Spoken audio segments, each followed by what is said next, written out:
a Sapphire Running Zone podcast.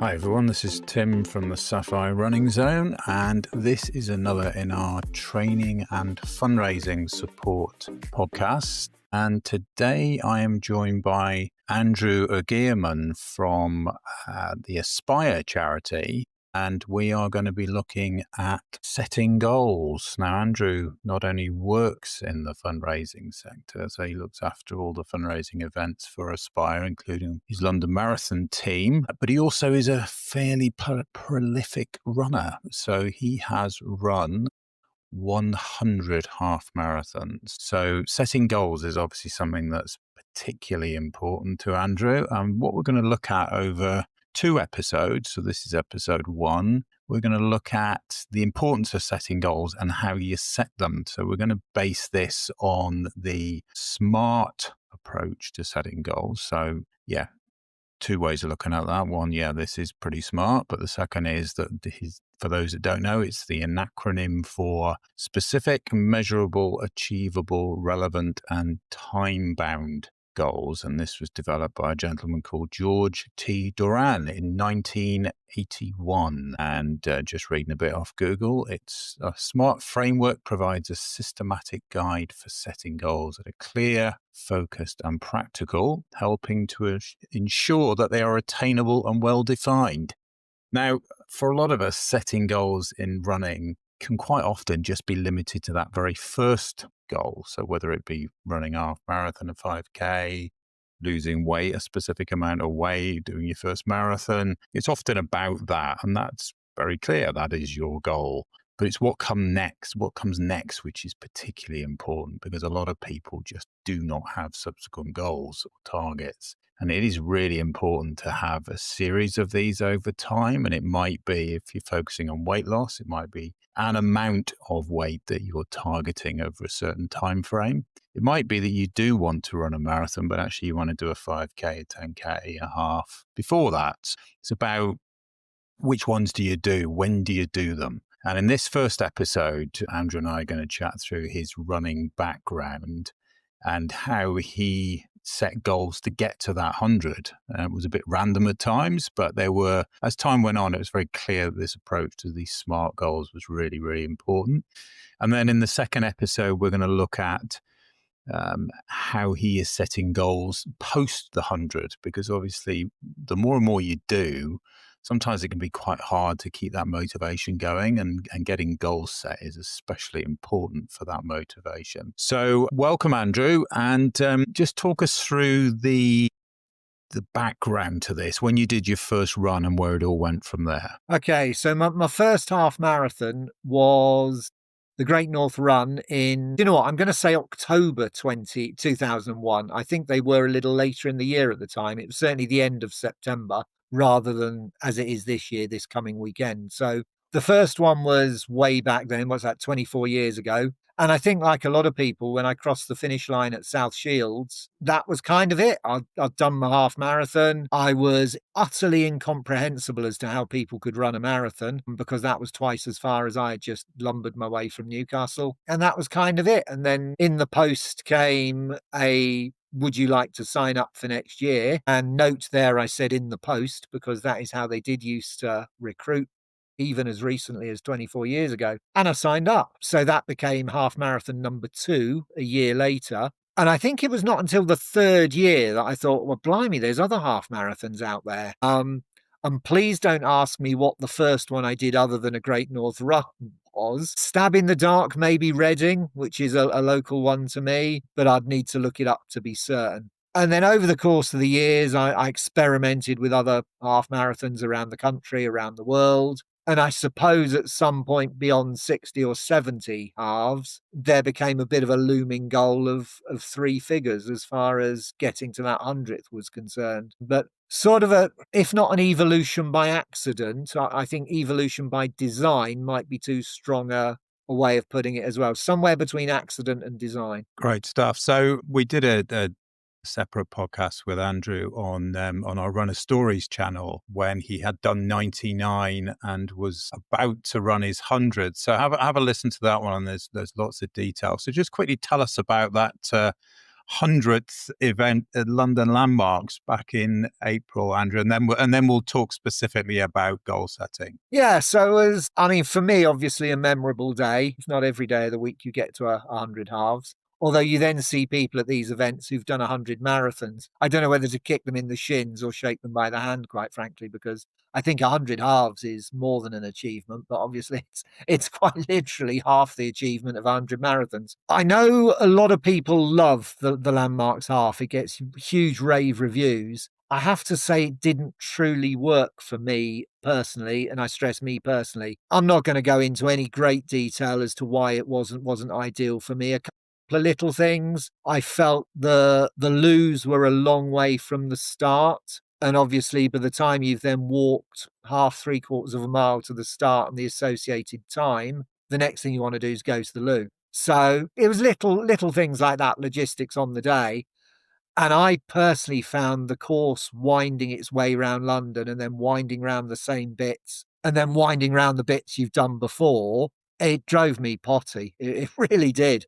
Clearly, I'm more designed for more linear courses. I want to start somewhere and end up somewhere, not go round and round in ever decreasing circles. Whereas others I've heard, that's what they absolutely love about it, because their supporters can see them in 4 or 5 locations and they've only got to walk about 500 meters to do so. So it didn't really work for me, and something you may be aware of for very, very valid reasons and an emergency on the day, they did have to shorten the course, which was kind of kept a little under wraps. I've met people who've also done that event who were aware of it. I think it's safe to say there's probably quite a few people who are not aware that they ran a slightly short half marathon. Now, that begs the question, have I done 100 halves? For me, yes. And that's not just the walk to the start from the toilets or the walk back to get my kit, etc., etc. I completed the course that was laid out on the day. And therefore, as far as I'm concerned, I did complete a 100th half marathon and there was nothing I could do otherwise. But I guess it does lead on to the fact that does there need to now be 101st just so I can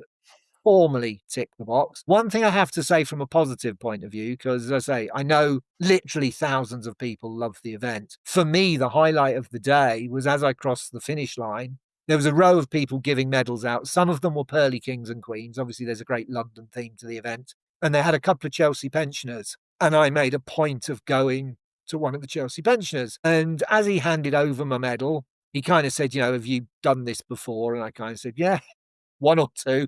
And it turned out he'd also run a fair few marathons. And we had quite a little chat for a couple of minutes. And that, apart from the respect I think we all have for Chelsea pensioners and the service they've given, for me, it made the day very special. I can imagine. So let's talk about the setting of goals then, because obviously so many people do a running event, thinking specifically here of the London Marathon, where people get themselves trained up from nothing, spend 6 months getting to a point where they're able to run a marathon. They have the day of their lives, and then nothing. And you talk to them quite a few months later, and they've not run again or barely run again, and they've got no running goal in mind. And obviously setting a goal ahead of a race for your next race is really, really important. Just talk us through using the sort of smart approach to setting goals of, specific, measurable, achievable, relevant, and time bound. How did you plan your events? Using those criteria, and obviously you've had some health challenges, and so therefore have to be quite focused when it comes to selecting events. Was it a fairly random approach to these events, or did you start to use more specific criteria as you went on? I think in terms of events, and there's almost a division, because the health problems kicked in around, I'm going to say serious health problems, probably around sort of the 80th half marathon. So I already had quite a few under my belt by then. And then certainly setting the goals as to where I was going had to change. Perhaps I'll come back onto that. When I say serious health problems, at 50 halves, I did also have a heart attack and a triple bypass. I stressed the heart attack wasn't during one of the events before people truly panic. But between about 50 and 80, I had fully recovered from the heart attack and the surgery went well. So I was able to adopt the same goal setting as I had for the first 50. And I guess there was a combination of two factors really that I would look at. One was whether or not I'd enjoyed an event in the first place. So maybe a few event organizers could take that on board. You know, if you do put out a good event, people will come back year on year because it forms part of their diary. There is that regularity. You know, it's early March, therefore it must be the Reading Half Marathon. It's late autumn, therefore it must be the Great North Run. So there are a number of events I have done a number of times. I think my most run race is the Reading Half. I think I've done 9 of them. And then it drops down from there. Another local one to me is Wokingham, which I did 6 or 7 times. So enjoyment and to a certain extent proximity. Clearly, if you're traveling 10 miles down the road, it's easier than if you're traveling 300 or 400 every time. And that's not looking even at sort of climate influence in this day and age. And should we really be flying all over the world to do races? I would say probably balance of probability, yes, because travel is always a good thing. But also, for me, beyond the enjoyment factor, I did use it as a travel incentive. So of my 100, and again, forgive the off the top of the head number because I don't know that this is 100% accurate, I would say probably about 30 of them have been overseas because it was a good opportunity to go away for the weekend, see a city, visit a country, and then also just skip your way around a half marathon. I was never really able to do it with marathons. I always found marathons a bit too challenging. So my list of is very much halves. Of my 14 or 15 marathons, over half of them are in London because I didn't have to then worry about getting home and everything afterwards. So the travel experience for me was always very important as well. Probably say at maybe 15 of them I've raised funds. So clearly if you're running 7, 8 half marathons a year, you can't be going to sponsors every time saying, oh, I'm off to do a half marathon, will you sponsor me? So I had to be a little bit selective how many times I did ask for sponsorship. Must admit, mainly that was around marathons rather than half marathons. And did you pick a marathon specifically or a half marathon specifically because you thought it might resonate more with potential donors, or did you not? Was it more about you than the race? That was all about me, I'm afraid. Had I enjoyed it before? Would I enjoy it again? Was it a city I hadn't been to? To kind of jump to the marathons as well. I guess for me, there was always security in numbers. We all have that fear about being chased by a bus who wants you to get on because they're about to turn the lights off sort of thing. So my marathons outside of London have been Dublin, Paris, Chicago, Tokyo, all the big, Berlin as well, all the bigger ones. And at a time, certainly with Berlin and Chicago, and this is probably going to horrify some people, you just paid to enter. There was no ballot. Yeah. You just entered on the day they opened entries because it was possible to get into events. Both of my Dublins as well, I just paid to enter. There was no ballot. There was no hanging on. Tokyo overseas was the one exception to that, in that it was a ballot and I was lucky enough to get a place. It's hard to imagine, I think. It's hard to imagine now having that conversation with people, isn't it, about, the lack of ballots 10 or 15 years ago. I mean, I entered a marathon in Sofia in Bulgaria, which is in October. Unfortunately, I'm not going to be able to do it now, but it was £30 and it was just, there you go, just enter online, piece of cake. A couple of months ago, this was cheap, easy to get in, beautiful city. I'm sure it'll be a great race. But as soon as a race gets into something like the World Marathon Majors and everyone wants to do it, then it's a whole different world, isn't it? And I think, the difficulty getting into these races is so significant now that, you have to do it really on a fundraising entry. And that isn't a given either, of course, because there's so many people want to do those. And even if you do get in through ballots and things, the cost of races has gone up quite considerably. Well, it has. I mean, some of the US races are hundreds of dollars now to enter, and it is very different than it used to be. Yeah. When you pick a race to fundraise for, do you think that the donor is more likely to sponsor you if it's a big high profile race than if it's a small one? So, if I go to someone and say, right, I'm running Sofia in October, am I likely to get more fundraising support than if I say, I'm doing Berlin, one of the World Marathon Majors, at the end of September? In my opinion, no. You will find yourself working far, far harder. And something I say to our runners when they are asking about London Marathon places, because our minimum ask is currently £2,000 for a place.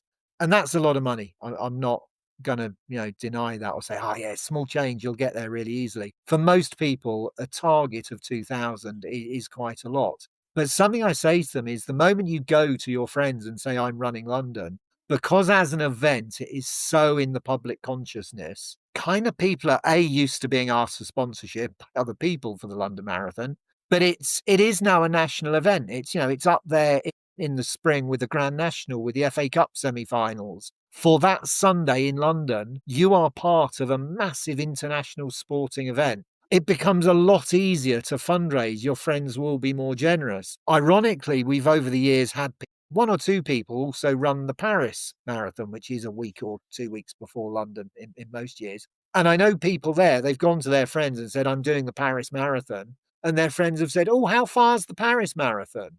That there is literally that gulf in recognition, because everyone knows how far London is, but they don't necessarily associate the word marathon with it being, they kind of guess it's a long way, but they don't know that it's the 26.2 miles. So I think it is much easier to raise for headline events than it is for smaller events, even though you're running, just the same.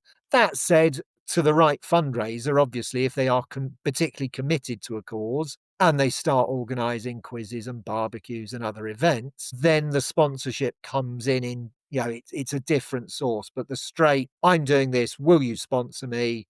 Yeah, every time do a big event, don't do a little local one. Yeah. So when you were goal setting and you were looking at, right, well, I want to fundraise at a certain number of these events, did you sort of group them together, or did you say, right, this is what I'm doing, and it was a high profile event? Or did you just say, right, in terms of my goal setting, 2015 is my year of fundraising and I'm going to join this group of events together and I just want to get sponsorship across all of them? It's an interesting question, because the answer is kind of yes across the board, but for different reasons and at different times. Because you think, my first half being 24 years ago, things have evolved. So if I look back, that first one, the first Great North Run, it seemed a done thing. I wasn't particularly au fait with the running world. Therefore, it seemed that if you did a half marathon, you raised funds.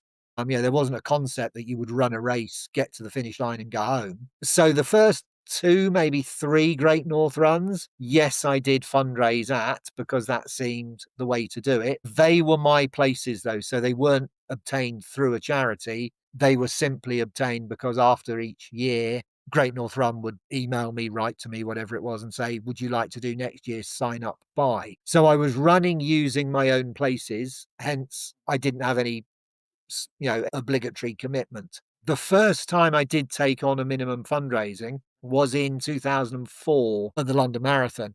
And I guess after 3 years of Great North Runs, the curiosity of, well, perhaps I could go twice as far if I put my mind to it, had grown. But even by then, getting a London Marathon place through the then much smaller ballot was still very, very difficult. So I took a charity place in 2004.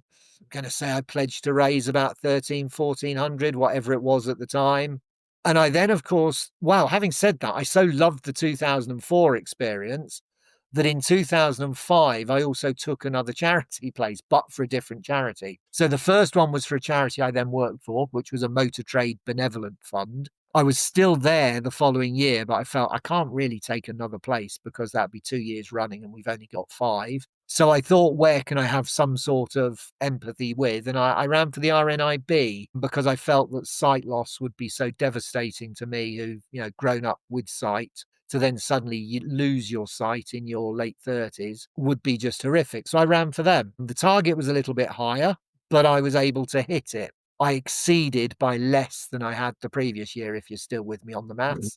So target was higher, I reached it, but I didn't go as far beyond as I had the previous year. So there is that potential diminishing returns if you do keep running again and again and again. I also, in that instance, felt I got slightly less sponsorship from work because I was in effect running for a charity that wasn't the one I worked for. And I think that was noticeable. So I do think it's important when people are selecting a cause they run for, they do select one where people can see an affinity rather than just, oh, you just want the place in the event and me to sponsor you, don't you? So I do think picking a cause, people can see why you're running and will consequently be more generous. I then took 2006 off because it was pretty obvious that you can't keep going back to the same well again and again. I don't recall 2007. But I did do the London Marathon in 2007. One that then sticks in my mind because sadly my mum passed away in 2007 is in 2008, I did exactly what you suggested. I put together a collection of races. And again, it is very much how you bill or how you sell your sponsorship events, because what I did, I titled it Marathon Month. So bearing in mind at this point, I've already run 3 or 4 marathons. All I was putting out there was I'm going to cover the distance of a marathon in a month. And that was made up of definitely the Plymouth Half Marathon. I think there were a couple of club 5Ks that were around at the time. So that's the running club I belong to. And it culminated in what is now the Bupa 10,000. I think it was called the Bupa 10,000 at the time. In fact, that might not be what it's called now, the 10K event that was put on. So I did, so that again, they were all my own places, but it was marathon month and I was fundraising for the hospice who had looked after my mum in her last days. And again, partly because they could say, oh, he's running for, in memory of his mum, hospice. People got behind the fact that I was doing in the local paper. I was in the local paper, when in actual fact, I was only doing 42K over a month, which wasn't that hard, to be brutally honest. But because I'd sold what I was doing in the right way, and there was an obvious cause motivation, people were very generous. Brilliant. That was fantastic, Andrew. Thanks for that. Really useful look at how you've integrated the setting of goals into not only your running, but also into your fundraising, which is particularly important. And in the next episode, when we come back, we will look at the next stage in your goal setting. Again, another look at the fundraising, but a real focus on knowing that you're going to have a certain time frame where you're not going to be able to do much running, and how you then set goals and keep your motivation going. So thank you for that, and we'll catch up with you again on episode 2. Thanks for listening to this Sapphire Running Zone podcast. Keep checking back as we have lots more podcasts coming soon.